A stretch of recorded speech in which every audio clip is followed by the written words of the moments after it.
let's just receive it with gladness in our hearts. Amen. Knowing He's the one speaking to us today. Amen po ba? Alright, so last Sunday, as a short review, these are the things that we learned. Okay? As we talk about the Church of Smyrna, sideline lang po yung mga ibang mga characters dito or mga ma-mention, but the main focus is on Jesus Christ. Amen po ba?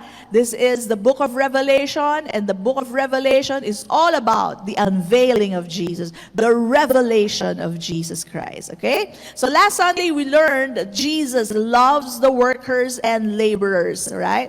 So napapansin niya yung labor, napapansin niya yung work ng mga tao, and the reason for that is because He loves the workers. He loves the laborers of the church. Okay? And then we also learned that Jesus knows everything that goes on in church. Amen? So that's a sobering thought. Alam pala niya yun. Alam pala niya pag hindi ako nakikinig at yung isip ko na doon sa labada ko. Diba? O doon sa kakainin ko mamaya. Alam pala niya yun. No? So He knows everything we do in church. Right? That's a sobering thought. I was talking to our staff. No, sabi ko, that's a sobering, a wake-up call for all of us na hindi siya afar, but He's here. He knows what's going on. So, that's a wake-up for us all. Okay? And number 3, we learned that God is love. Jesus is all about His love for us. And we are to love one another as Christ has loved us.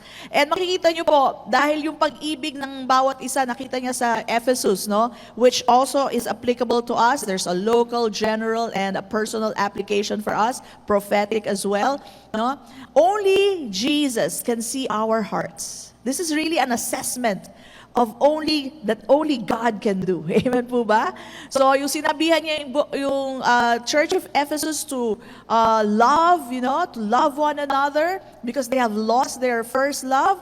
This is something that only God can really say. Walk in love. So again, if it tells you something, if it's a personal application for you, maybe you've been hating on someone or galit ka sa isang tao, this is a time for us to realize, hey, alam pala ni Jesus. Alam pala niya that I'm hating on someone, no? Lalo na sa magkapatiran, dapat po tayo'y nagmamahalan. Amen po ba? You don't have to like them, but you are to love them just as Jesus Christ has loved you. Amen po ba? Praise God. At napakasarap po lumakad sa pag-ibig, no? Hindi ka naiinis. Ang sarap. How do you do that? Receive Jesus Christ, receive His love first, and then you'll be able to love one another. No? Pagka meron kang kaalitan, sabihin mo muna, Lord, thank you that you love me. And I'm able to love them as well. Amen? And you'll be able to love them. Kasi tayo nagkakamali pa rin, pero mahal pa rin tayo ng Panginoon. Amen? Minsan nakakalimutan natin mag-sorry, pero mahal pa rin tayo ng Panginoon. Amen po ba? And then what else did we learn? For Jesus, works are good. Sabihin natin lahat, works are good. But without love, they mean nothing. No? It profits us nothing to be working and working, doing good works to, and yet, if there's no love in our hearts, no love for the brethren, sayang lang po ang ating ginagawa. It means nothing. We are nothing. All right? And then, Jesus holds, again, this is the fifth thing that we learn, Jesus holds your pastor in His right hand, a place of authority. Therefore, He has authorized your pastor. All right? And Jesus hates the deeds of the Nicolaitans. So, konektado po yun. Ibig sabihin, hindi papanigan ng Lord yung mga Nicolaitans, yung mga makukulate. All right? The Lord is having given His authority to the pastors to preach the word here, then dun po siya nagbibigay ng responsibility, no? And again, we learned what He hates is the deeds. Sabihin natin lahat, deeds. Hindi yung Nicolaitans ang galit siya. Hindi siya galit sa tao, galit siya sa deeds. Amen? Tao pa rin yun, mahal pa rin ng Diyos yun. But He hates the deeds. Why? Kasi kinokontra nila yung pastor, diba? So, maybe they're not aware that they're not supposed to do that, but this is good information for us. Hindi pala natin dapat ginagawa yun. If you really have a question, and you really want to find out, tama ba ako? Or meron kang sariling side or view, you can contact your pastor. In my case, you can message me. I always answer messages. Messenger lang po. I'm a messenger away. Ayan po. You can chat me, and sa mga lahat nagtanong po sa akin, sinasagot ko po talaga yan. Siguro kung makalimutan ko lang because may meeting ako, but I always answer questions, no? And gaano bang kaliit yan? Love life man lang yan? O talagang deep questions about the book of Revelation, I will try to answer. Hindi ko sinasabi, ito naman, love life lang, tinanong pa ako. Pati yun, sinasagot ko. Ayan, matyaga po ako dyan. So, go ahead and ask me. Because if you're going to share it in your faith group and stir people away from your pastor, that is a deed that the Lord hates. And praise God, even yung Church of Ephesus, they hated that deed. Yung deed lang po, hindi yung tao. Amen po? We're supposed to love one another. Okay? And what else? We learned also, number 6, Jesus is in our midst. He is a hands-on God. He is not a far-away God. Ito pong church na pinayaran niya na sarili niyang dugo, gano'n na lang kapresyo sa Kanya. Talagang hindi niya iniiwan, hindi niya pinababayaan. Amen po ba? He is here, standing in our midst. That's the truth. Amen? Hindi lang yung kanta. He is here. Amen po ba? Praise Jesus. And number 7, right? Jesus wants us to repent or change our minds and align it to His. So kung napansin mo, kasi nga may personal application to, though this was spoken to the church of Ephesus, also a new covenant church, right? Applicable pa rin sa atin to. We are New Covenant Church. Amen po ba? New Covenant po tayo. We're not under the law, we're under the New Covenant, under grace, but He still wants us to repent. There's nothing wrong with repenting under the New Covenant of grace. No? Ibig sabihin lang, no, baguhin natin pag-iisip natin. Hindi pala ako lumalakad sa pag-ibig, ngayon maglalakad na ako sa pag-ibig. Ganun lang po yun. No? So, that's not putting the law back on you. No? So, correction, discipline is part of grace. Hindi ho tinatanggal ni Lord ang pagdidisiplina, no? Dahil lang nasa grace na tayo, 'di ba? Sabi nga, as a father would correct his own children, discipline is dahil bakit? Mahal niya. Mahal niya, yun ang dahilan nun. Wala naman po ibang dahilan yon. And, you have to change your mind about the word discipline. Discipline doesn't mean papaluin ka. Sa tao kasi, mga Pilipino, disiplinahin mo yan, may kasali ka agad palo. Hindi po, disiplina can come in the form of talk of the Word. And with Jesus, it's all about the Word. When you hear the Word and you allow yourself to be disciplined by the Word, corrected by the Word, then you have been disciplined. Amen? Hindi kailangan pamalo, penalty, hindi po ganun yun, no? So we are disciplined because we are part of the New Covenant Church, no? So even po sila Paul, who were the pastor of Ephesus, yung po pinag-aralan natin last week, si John, si Timothy, there are New Covenant churches. So they were dealt that way by God. We are also dealt this way by our Lord Jesus Christ. Amen? Parehas lang dealing, parehas ng New Covenant po yan no? So hindi pwedeng sabihin na hindi na tayo ganyan, hindi na tayo dapat mag-isip kung tayo ba'y lumalakad sa pag-ibig. Kayo na magsabi sa akin, meron ba kayong kilalang Kristiyanong hindi lumalakad sa pag-ibig? Meron! Sinong walang kilalang ganon? Taas ang kamay. Lahat ng kilala nyo Kristiyano naglalakad sa pag-ibig. Meron po ba? Di ba may kilala tayo? Meron talaga Bakit? Kakulangan ng kaalaman or hindi nila narinig ang word. It's not taught to them properly. But definitely, meron pong naglalakad ng hindi. Pero pag narinig na yung correction, they could change their minds. Amen? Amen po ba? Ayan. So again, we are New Covenant churches, the way God or the way Jesus dealt with Paul, with John, with Timothy as the pastor, ganoon din po ang dealing niya sa atin. Amen? New covenant po tayo. We are not under the law, and yet the Lord corrects us when we are wrong dahil mahal niya tayo. Amen po ba? That's all about it, okay? So, Jesus deals with the deeds, not the person. The person is already saved. We are already saved at hindi na tayo tatalikuran ng Panginoon. Amen? But yung deeds ng tao ay mali. Because it's hurting other people, no? So yung deeds po ang dinideal. Okay? So today, we continue to receive a revelation of Jesus Christ. And again, yung mga ibang maririnig po natin as we talk about the Church of Smyrna are just side stories, important as well, but si Jesus po ang hanap natin. Amen po ba? Are you ready? Amen. So let's go now to Revelation chapter 2, verse 8 to 11.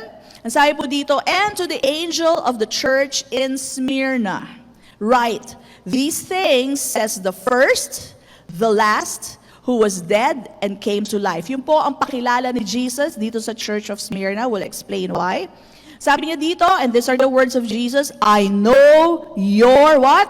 Works. Again, He's dealing with the works. Not with the person, they're already saved. They are the called out ones. Church na nga sila eh. Kaya ang dinidil dito, yung works. I know your works. Tribulation, yung mga pinagdadaanan yung trials. And poverty. Pero ang sabi dito, but you are rich. Okay, explain natin mamaya. And I know the blasphemy of those who say they are Jews. Ano sabi ni Jesus? And are not. Sabi nila, Jews sila, pero they are not. Ni-reveal na ni Jesus kung sino sila. But, sino sila? Are a synagogue of Satan. Do not fear any of those things which you are about to suffer. Indeed, the devil, sabihin natin lahat, the devil, malinaw ha, devil ang gagawa nito. The devil is about to throw some of you into prison that you may be tested, prison, tested, and you will have what? Tribulations, 10 days. Now, 10 days can be 1,000 years to the Lord. 1 day is 1,000 years. 1,000 years is 1 day. So, that could be longer than 10 days, no? But, malinaw po kung sino po, dito nire-reveal ni Jesus, ang gumagawa nito ay demonyo. Alright? Yung ito-throw ka sa prison, yung matetest ka, God is not testing you. Why will He test your faith? He has given you your faith. Ba't niya itetest ang binigay niya? Right? He's not the one testing you. And then He's not the one giving you tribulation. It's the devil. All the trials are not from God, it's from the devil. Okay? Malinaw po yan. Be faithful until death, sabi niya sa Church of Smyrna. And I will give you the crown of life. Okay, now this is for us. He who has an ear, pakicheck po, may tenga po ba tayo? Ibig sabihin, para sa ating lahat. He who has an ear, let him hear what the Spirit says to the churches. He who overcomes shall not be hurt by the second death. Okay? So, Revelation. Revelation po ang hanap natin. No? So, Smyrna. Bakit po tinawag itong church na to Smyrna? Do you know that even the names mean something? No? Smyrna means myrrh. M-Y-R-R-H. It's a very expensive sap of a tree. Hindi ko na babanggitin yung pangalan ng tree, masyadong complicated. And it's more expensive than gold. Nagulat ako dito, ha. Kasi sa Egypt, kasama ko sila, Doc, bumili ako ng myrrh. Ganyan kalaking bote. And it's for pain, no? It's for mga arthritis, it's also for ulcer. Marami siyang gamot, no? But basically for pain. But ang myrrh po is applied to those who will die or are dead. Ginagamit pala nito as an oil or emollient ba tawag dyan, para po i-preserve yung patay. Ayan. So, ngayon po, marami pong use yan, no? In fact, binibenta po yan sa mga young living oil, yung mga ganyan, no? But yung pinaka-pure na myrrh is so expensive. It's more expensive than gold, more expensive than frankincense. Now, do you remember the gold, frankincense, and myrrh? Kanino binigay yon? Kay Jesus. No? On His birth, the wise men gave Him these gifts. No? So gold signifies His divinity, frankincense, yung kanyang offering of His life, and then myrrh is because He's going to die. So Jesus was born, why? Because He's going to die. Okay, so even yung mga oils na yan, it speaks of Him. Everything in the Bible speaks about Jesus. You'll be so surprised. Everything. Okay? So, bakit po binigay sa church na to ang pangalan na Smyrna? Sadya po yan, no? It is because they were going to be martyred. In fact, this is a highly persecuted church that every day of their lives, nangangamba sila, baka sila ay patayin na. Every day, for thousands of years. Diba? Persecuted po sila. They were put to death. They were removed, tinanggalan po sila ng karapatan. Di sila pwede bumili sa market, di sila pwede magtayo ng bahay nila, right? Hanggang sila'y mamatay. Yun po, no? So tayo po, today, we should appreciate really yung ating freedom of choosing our faith. Amen po ba? Meron bang pumipigil sa inyo, sa inyong pananampalataya? Wala. Pero sa kanila doon, every day, kailangan, ang gusto ng kaaway ay declare nila that Caesar is Lord. Alright? O sino man yung emperor na yon. But they would not do that. We are so pampered right now, no? So, baka sabihin ng iba, naku pastor, ako persecuted din ako. Okay? Bakit? Hinahabol ka ba ng itak? Kinukulong ka ba para sa pananampalataya mo? Hindi, pastora. Pinagtatawanan nila ako. Ay naku, matatawa sa inyo ang Smyrna. Pinagtatawanan ka lang pala. Iniiyak na natin. No? Sila, papatayin sila pag hindi nila dinenay si Jesus Christ. Alright? So, we are so blessed, no, that we have this freedom. Okay? But for them, they were ready to die every day. Ready to die. Because they were not going to deny Jesus Christ, their faith in Jesus Christ. Okay? So that is why, makikita nyo po, connected po yan sa introduction ni Jesus sa kanila kung sino siya. Ano binigay niya? The first and the last. He has the first say and the last say on their lives. Amen? Siya ang first na gumawa sa kanila, siya rin ang magtatanggap sa kanila. Ang sabi pa niya, I was dead, but now, alive. So that is an encouragement from Jesus. Bakit? Kasi araw-araw, natatakot sila, baka mamatay nila, baka huling araw na nila. Right? So, those words, dead, but now alive, it's such an encouragement. Bakit? Maski pala mamatay ako, mabubuhay ulit ako. So yun ang mensahe, yun ang introduction ni Jesus. Even the introduction of Himself per church has a meaning, has an encouragement. No? So encouragement na though they die, they will live again. Physical death, right, does not have the last say on believers. Are you a believer? Physical death has not the last say on your life. Amen? Jesus has the first say and the last say on us believers. Sabi ni Jesus, I am the what? The resurrection and the life. He who believes in me. Do you believe in Jesus? Though they die, they will live again. Amen? So, hindi po huling hantungan ng kamatayan. Amen po ba? Malinaw na malinaw po yan. Our last destiny or our last stop is Jesus Christ. And with Jesus, there is no more death. Amen? With Jesus, we live and reign with Him forever and ever. Amen. Amen? So yun po ang kanilang encouragement. Huwag kayo matakot. Kaya nga sabi ni Jesus, maski hanggang sa dulo ng kamatayan, sinasabi niya sa church nito, huwag kayo matakot dahil hindi pa tapos ang buhay nyo. Hindi natatapos ang lahat sa buhay na pisikal. Amen po ba? Praise God. Okay? So that is also an encouragement for us. We don't have to fear death. Jesus is our last stop. And with Jesus, there is no end. Amen po ba? Praise God. And then, the title, the first and the last. Alam niyo po ba, this is repeated 7 times in the book of Revelation. In other books, binanggit din po to, like the book of Isaiah. Alright? But we have to know that, yes, Jesus is the first and He is the last. Even God has highly exalted Him. Alam niyo po ba, laging inuuna ng Diyos ang kanyang anak? Magugulat kayo. As I come to study more and more of the books, alright, in the Hebrew, amazing. Kaya sabi ko sa staff, seriously, gusto kong mag-aral. Ito yung aking goal ngayon, the Hebrew language. No kidding. I really want to understand. Because, alam niyo ba, habang ino-observe ko yung Hebrew language, this is what I think. Ayan, ibahin niyo yun, ha? Wala namang scripture doon, but this is what I think. I think this language, the letters, alphabet, Aleph to Tav, is really written by God. Because the pictures alone, iba sinasabi ng words, pero the pictures alone speak of Jesus. Way back in Genesis. Alright? Yung picture, kasi pictograph po siya, pictogram or pictograph. No? Yung letters niya, bawat from Aleph to Tav, are pictures. And they say something. So though they are spelling something else, may sinispell siya. Right? Pero may sinasabi yung pictures. Mamaya papakita ko po sa inyo.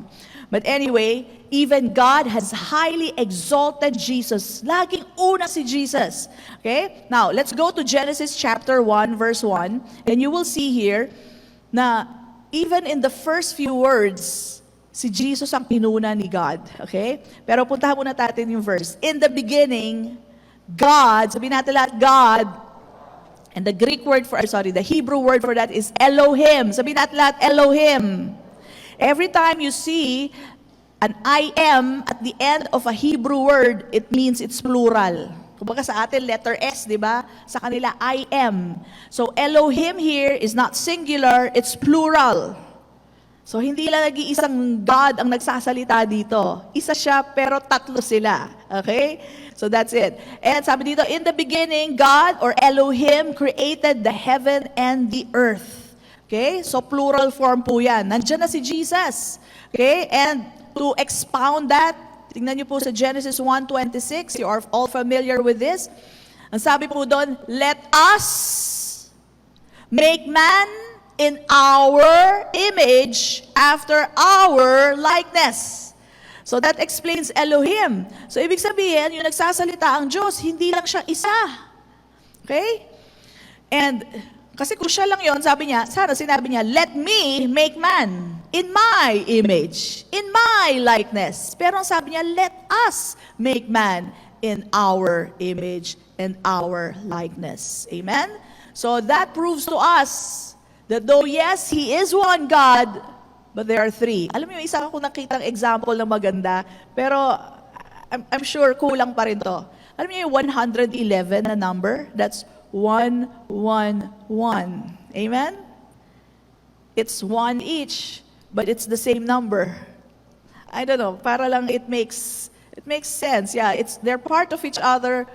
It's one number, but kuha niyo ba? It's yon. This is just an illustration lang para makita nyo lang sa mind nyo. But let's continue. And again, He is the first. No? He is the first. I'll show you later. Isaiah 6:1-8. Tingnan nyo to. Medyo mahaba. Minsan lang naman natin basahin sa Isaiah. And it speaks of so much. No? Sabi dito, in the year that King Uzziah died, I saw the Lord sitting on a throne. Okay, Lord lang, di ba? High and lifted up, and the train of His robe filled the temple.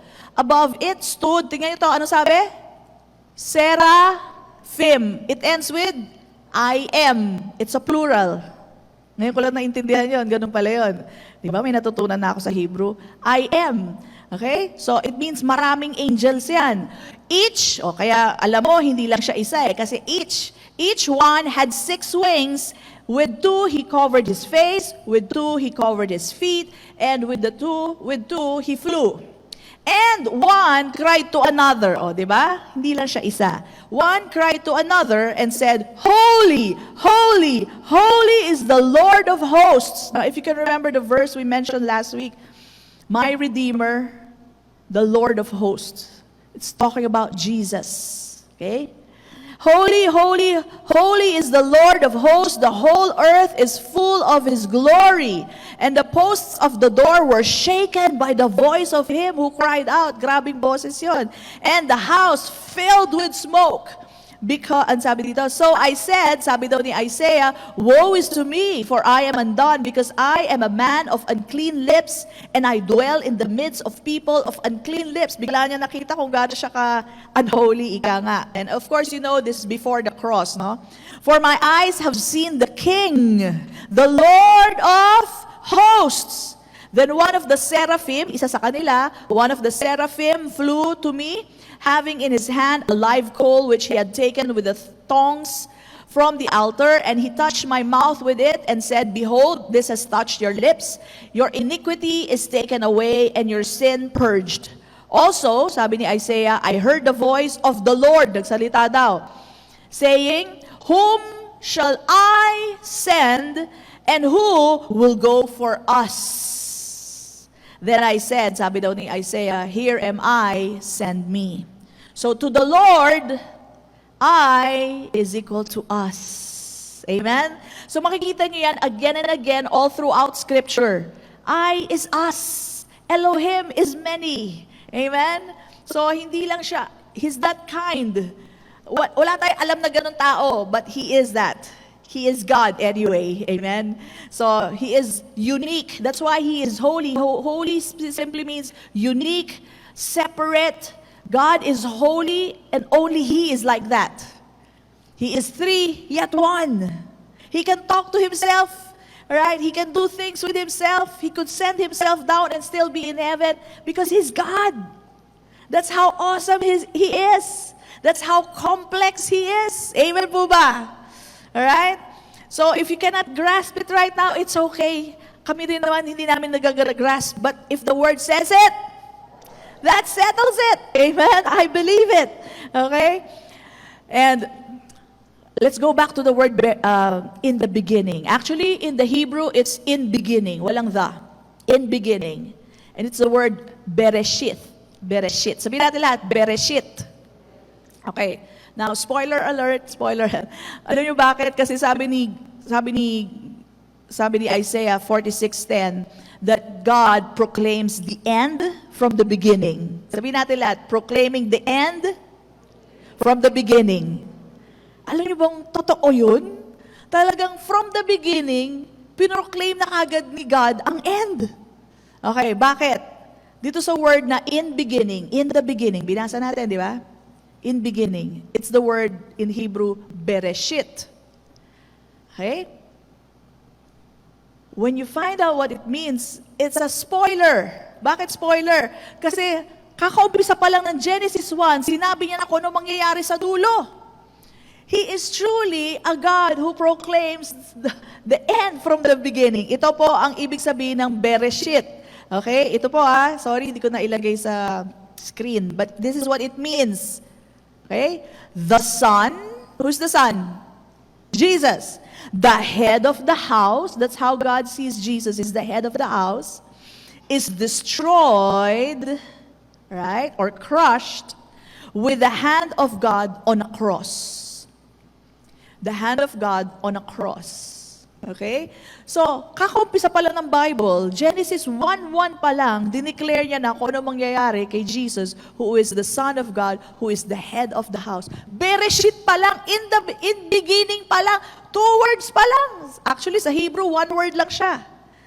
So, sinabi niya na po kung ano mangyayari in the very first part. Okay? Now, you will see that God really exalts Jesus more than Himself.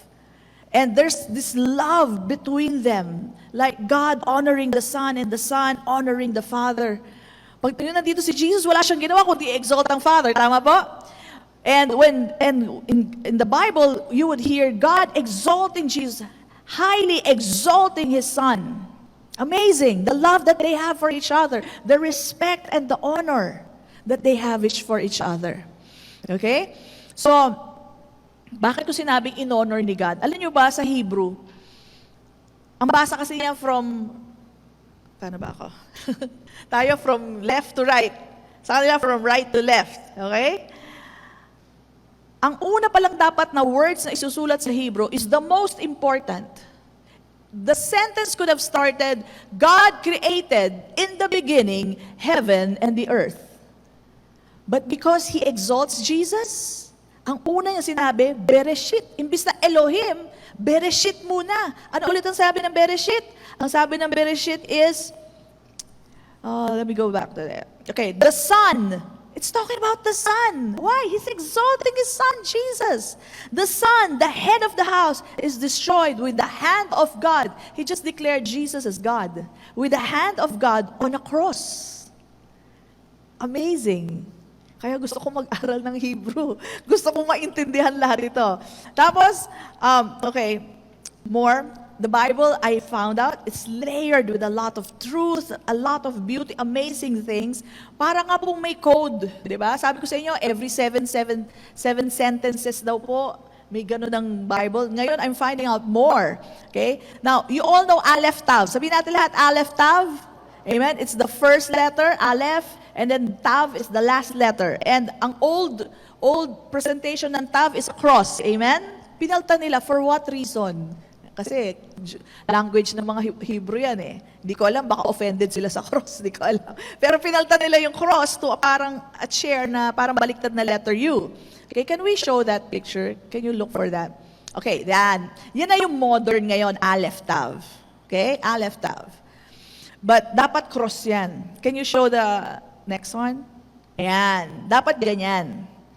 So, yan ang itsura dapat. But they changed it. Now, going back to that first, yung modern Aleph Tav, can we go back to that? Okay. Alam nyo ba, that's a picture of Jesus eh. Right there. Diba? The ox and the cross. And in that short sentence, in the beginning, God created the heavens and the earth. Alam niyo po bang pinalalagay lang ng Diyos yung Aleph Tav right after the name Elohim for no reason. And actually, the translators could not translate it kasi it doesn't make sense to them. But it's the picture of Aleph. Parang ganito, kunwari ako yung nanay na in love sa anak niya. Susulat ako ako yung nanay na, in love na sa lalagyan ko ng picture ng anak ko. Remember, it's God who wrote Genesis. Of course, through Moses.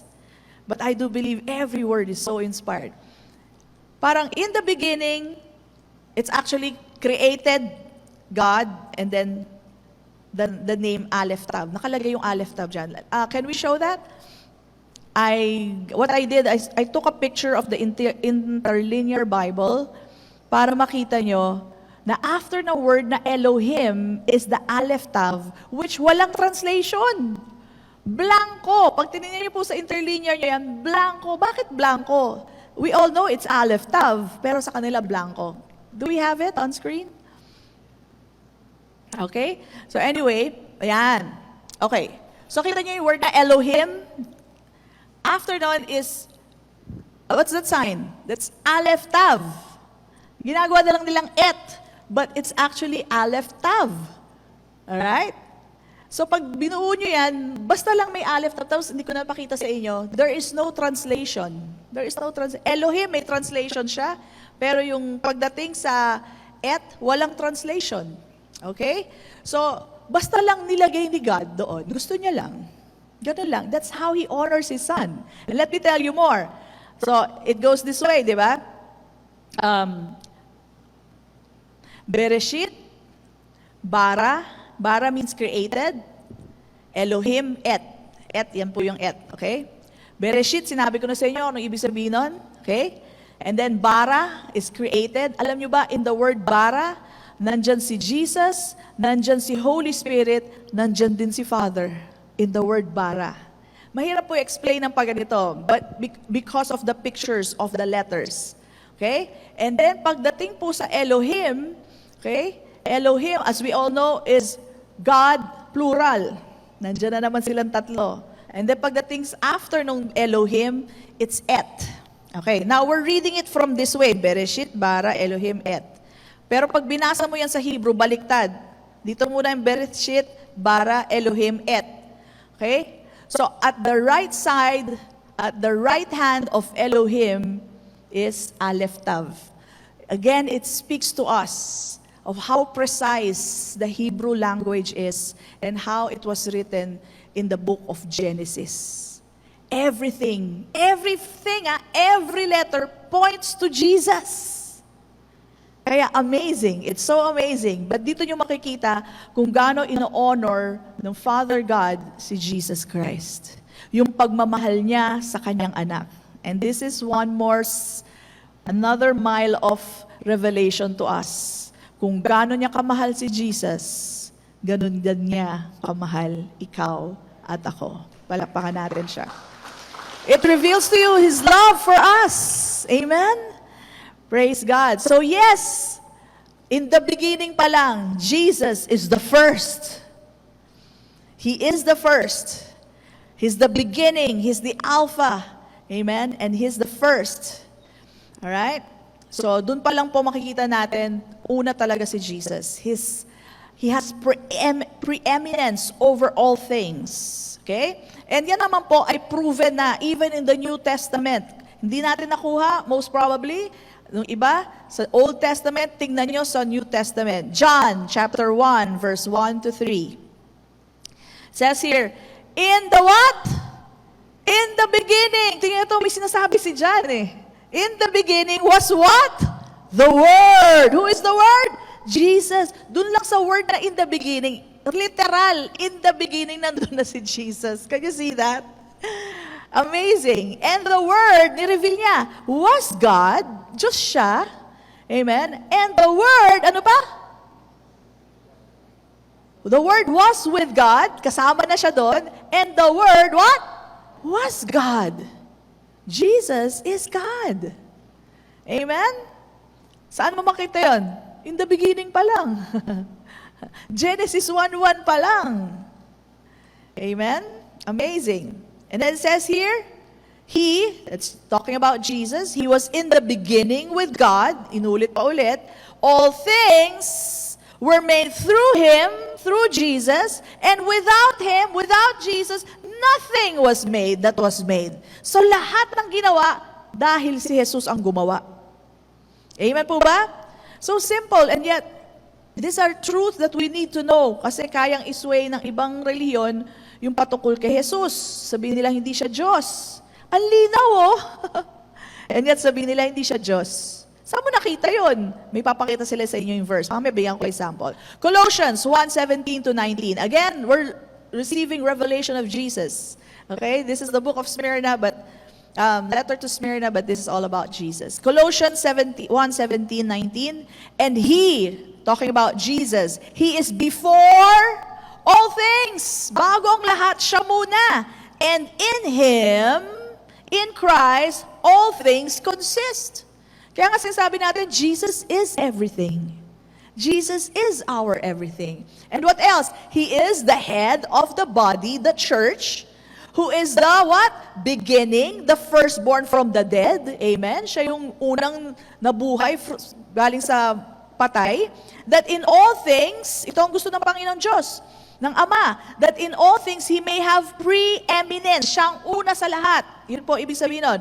Why? For it pleased the Father that in Him, in Christ, all the fullness should dwell. Do you see how the Father is honoring the Son? Do you see that? That's the honor of the Father. Gusto niya, maski siya ang Ama, pero hindi, sa anak ko, this is the love of God. We know that God is love, pero this is another example of the love of God. How humble God is. Pwede naman siya, ako Ama dito. Bakit ba ako Ama? Ako una. And that's what right. Pero hindi eh. Makita niyo yung humility and the love of a Father, una pa rin si Jesus Christ. Amen? Let's continue. Look at this. It gets even better. Hebrews 1:1 to 3. God, so speaking about God the Father, who at various times and in various ways spoke in time past to the fathers by the prophets, has in these last days, ibig sabihin dati, kausap sila David, di ba? Through a prophet, di ba? Pero ngayon daw, in these last days, spoken to us by His Son. So tayo po yung inabot na yon, no? So kailan po ba na-start ng last days? Nung dumating na si Jesus, start na yon ng last days, okay? Whom He has appointed heir of all things. Si Jesus daw, tagapagmana ng lahat. Through whom also, through Jesus also, He made the what? The worlds. Diba? And, sabi dito, who being the brightness of His glory. So Jesus is the brightness of the glory of God. And the what? Express image of His person. Kaya nga sabi ni Jesus, you see me, you see God. Okay? And upholding all things by the word of His power. Do you know why the world is rotating around the sun, revolving around the sun, tapos walang nalalaglag, walang planetang nalalaglag? Because Jesus is upholding all things by the power of His word. Bakit walang nalalaglag na bituin sa atin? He's upholding all things by the word of His power. When He had by Himself, ito, alam natin si Jesus to, by Himself purged our sins. Who purged us from our sins? Jesus! Sat down at the right hand of the Majesty on high. Okay? So yan po, it depicts to us the complex. Biro mo, siya rin ang Diyos pero kaya upo sa kanan ng Diyos. Siya ang Diyos pero siya rin ang namatay dito sa atin. Amen po ba? So kung nalilito kayo sa Trinity, tawagin niyo lang divinity. Di ba? It's divine. It's really divine.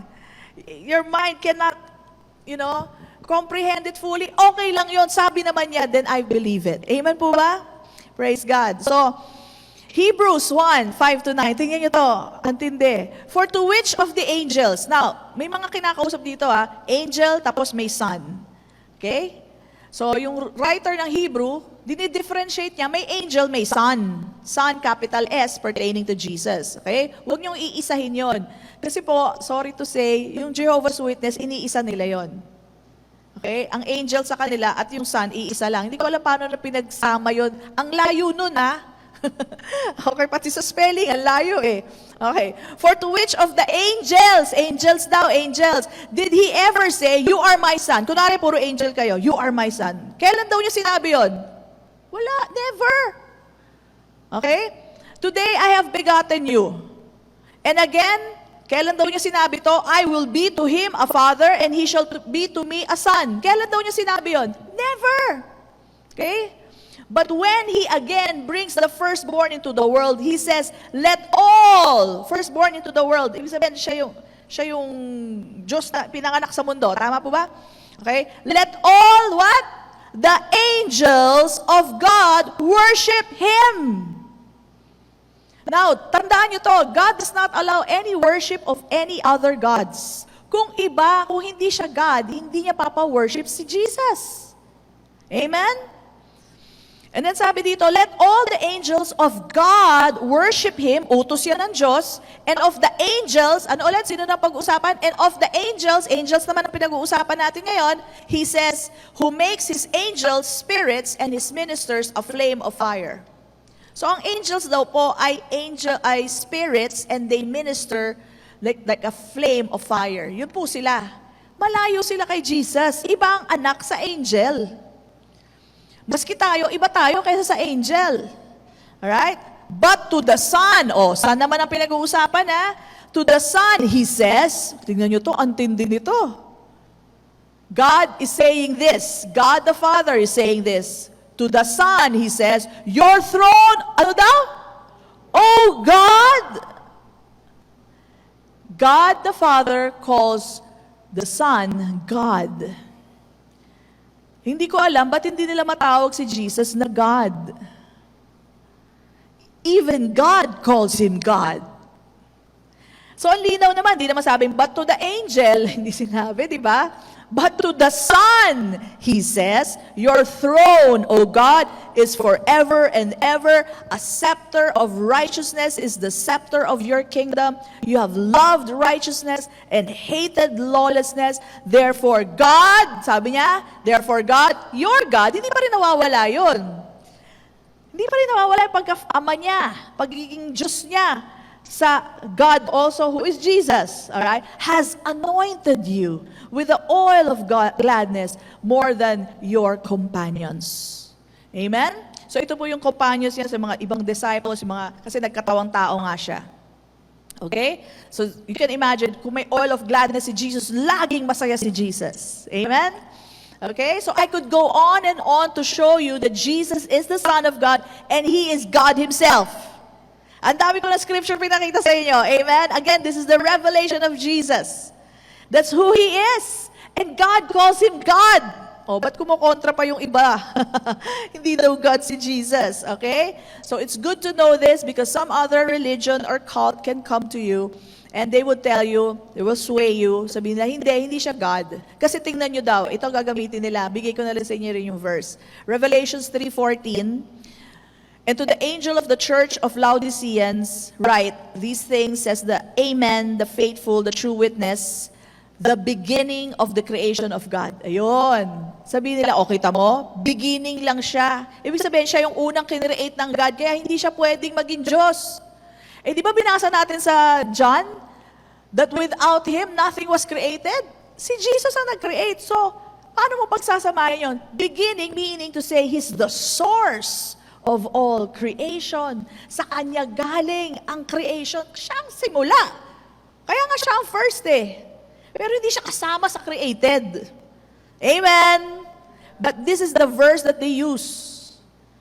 Jehovah's Witness, sorry po. Yan po yun eh. Okay? So, yun ang sinasabi nila, he's part of the creation. No, the Greek word for beginning here is the Greek word arche, which in this context indicates that by which anything begins to be.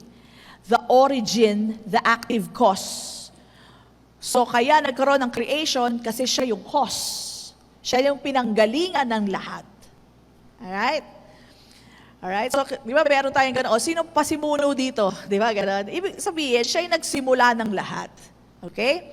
So, that's so clear. It's so clear. God calling Jesus God. Alright? Everything was made through Jesus Christ. And He is God. He is from the beginning, He is the first, and He is also the last. Okay? Punta tayo, Jesus is the last.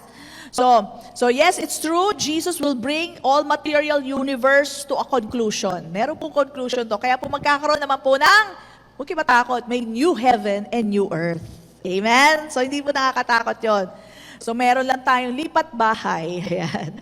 And pagdating po niya yan, mangyayari lahat. Sabi po sa 1 Corinthians 15:24 to 26, then comes the end. Ayan na, dulo na to.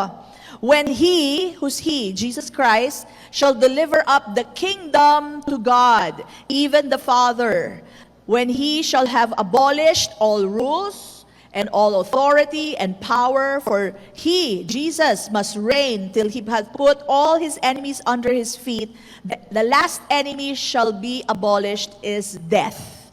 So dito nakita natin, Jesus is the first, He is also the last. Siya magtatapos ng lahat.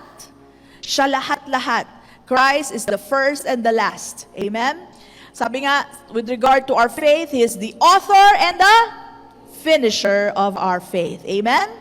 So going back to Smyrna, right? Myrrh is prepared by crushing it. It's a resin, no? Sap. Crushed. And si Polycarp po, ang naging pastor nito, Polycarp is a disciple of John, alright, John the Beloved. And Polycarp died at the age of 86. The guards pleaded with Polycarp, sige na, bigkasin mo lang, Caesar is Lord. Pawawalan ka namin. Ayaw niya. He was going through much trial already, leading a church that is already persecuted. Pero hindi. And in fact, history says, hindi Bible, sorry. I differentiate history from Bible because history sometimes can make mistake. But sabi daw, may malakas na boses daw narinig on the execution of Polycarp. Be strong. May narinig daw somewhere in the atmosphere. Okay? But anyway, Polycarp was martyred by being burned in fire and stabbed at the same time. So siguro hindi na pinahaba yung kanyang torture, no? Pinatay siya. And it was historically known that the Jews, tingnan niyo to, historically, kaya ito pinapalitan ko, historically, ang Jews daw po, even though they were breaking the Sabbath law, they were carrying such burdens by bringing firewood para sunugin si Polycarp. Ginawa pa rin nila. Sabi ng historia na, pero ito ang sabi ni Jesus, hindi sila Hudyo. Di ba, binasa natin kanina? Ang sabi doon, and I know the blasphemy of those who say they are Jews and are not. Sa history, sabi, Jews sila. Pero si Jesus, alam niya, hindi mga Hudyo yun. Nire-reveal sa atin ni Lord.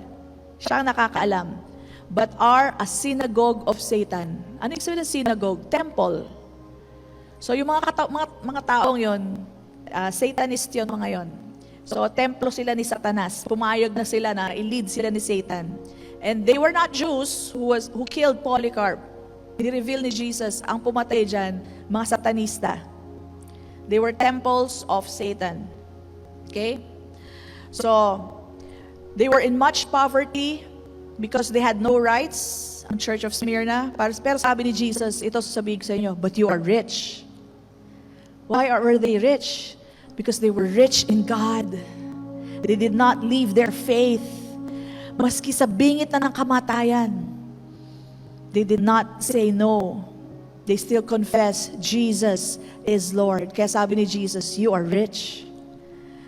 So maski wala kang material na bagay, ito tatandaan mo, ikaw na ang pinakamayaman kung hawak mo at naniniwala ka sa pangalan ni Jesus. Amen? You are rich. Rich indeed. Amen?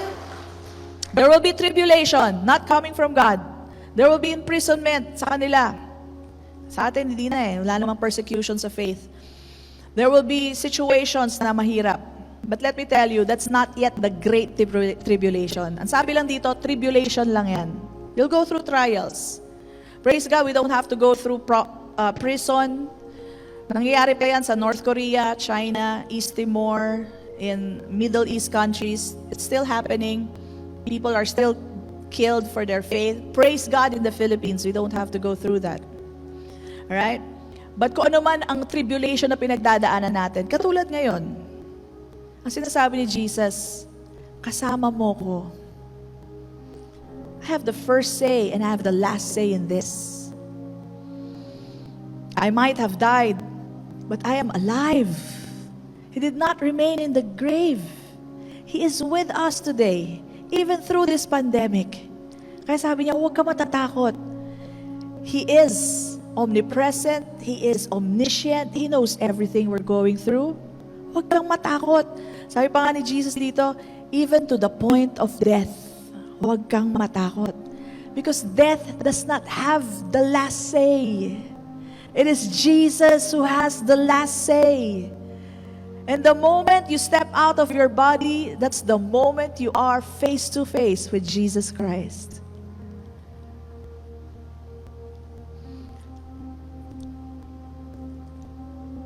Sabi niya, do not be afraid. Be faithful to the point of death, and you will receive the victor's crown. Victorious. Amen? So this is the personal application for us all. May pinagdadaanan man tayong trials ngayon, tulad ng Smyrna, mas matindi pa nga sa kanila. Alright? Kasama natin ang Panginoon. He does not take away the trial. Did you notice? He does not take away. But it's good enough to know that He is with us. He is with us today. And He's never leaving us nor forsaking us. And it's good to know, as much as God loves His only begotten Son, God loves you and me as much. The way He exalts His Son is the way He deals with us. Kaya ganoon na lang po ang pag-ibig ng Diyos sa atin, na binigay niya ang kanyang bugtong na anak. It's only by believing in Jesus that we are saved. And when you believe in Jesus, you don't fear death anymore, because death is not the last say. You believe in Jesus, you will be resurrected from the dead, and you will live forevermore. Ang sabi niya, don't fear. You will not experience or go through the second death. Tayo mga nanampalataya kay Kristo, hindi natin mararanasan ang second death. You won't be hurt by the second death. And yes, there is second death. May nagtuturo ngayon, wala nang hell. There is. Sabi nga may devil di may hell. But those who believe in the Lord Jesus, itong encouragement niya sa Church of Smyrna and also our application today, you will not be hurt by the second death, which is total separation from God. We will not be hurt by the second death. So we thank the Lord, first of all, for the freedom that we have in expressing our faith. Huwag kayo matatakot sa mga taong pinagtatawanan kayo. They can only hurt the body, but they cannot hurt the soul. Sabi nga sa Matthew, fear the one that will hurt the soul and the body. Amen? Jesus is with us. He is in us.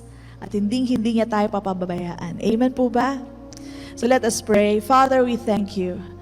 We are awed by your great love for your Son, Jesus. And even for us, we are awed that you love us as much as you love Jesus.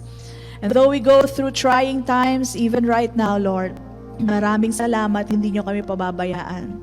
And even death brings no fear to our hearts, Lord, because the moment we step out of our bodies, we are before your Son, Jesus Christ, our Lord and our God. We thank you, Father, that today we can share the gospel, share the truth about Jesus, so that whoever believes in Jesus shall be saved. You have made us your ambassadors, representatives of Jesus Christ, to bring forth the good news. And we shall, Lord God, by your grace, we are able to do this. Maraming salamat sa inyong mga habilin, mga instructions sa amin, Panginoon. And we continue to live in those words, Lord, reminding us that Jesus has done it all. He has done it all at the cross for us. He shed His blood for the forgiveness of our sins. That's why today we are holy, pure, and blameless. And because of His body broken at the cross, we can declare we are healed, healed from the top of our heads to the soles of our feet. Maraming salamat, Panginoon.